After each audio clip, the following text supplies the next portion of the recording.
بسم اللہ الرحمن الرحیم۔ دوستو، رمضان کے بعد دیکھنے میں آ رہا ہے کہ مسلمان نمازوں میں سستی کر رہے ہیں۔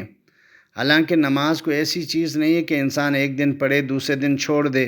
حضور صلی اللہ علیہ وسلم نے اتنے سخت الفاظ میں فرمایا کہ یہ نماز ایک مسلمان اور کافر کے درمیان فرق کرنے والی چیز ہے، اور فرمایا کہ یہ نماز میری آنکھوں کی ٹھنڈک ہے۔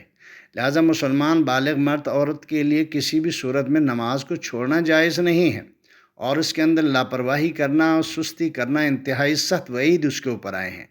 رمضان میں بھی نماز فرض تھی، اب بھی فرض ہے، اور زندگی بھر ہمارے اوپر فرض ہے۔ لہٰذا نماز کو چھوڑنے کا سوچنا بھی نہیں ہے۔ پوری توجہ اور اہتمام کے ساتھ اپنے نمازوں کو جماعت کے ساتھ مرد حضرات مسجد میں پڑھیں۔ خواتین اپنے گھروں میں نماز کو پہلے وقت میں اذان ہوتے ہی ادا کرنے والے بنیں۔ اس کے ساتھ رمضان میں بہت سارے جناب اللہ کے حرام کی باتوں سے ہم اپنے آپ کو بچاتے رہے۔ رمضان کے بعد پوری زندگی حرام سے بچنا فرض ہے، اس لیے جناب تمام حرام باتوں سے، حرام کاموں سے اپنے آپ کو بچانے کی کوشش کرنے کی ضرورت ہے۔ اللہ تعالیٰ مجھے اور آپ کو عمل کی توفیق عطا فرمائے، آمین۔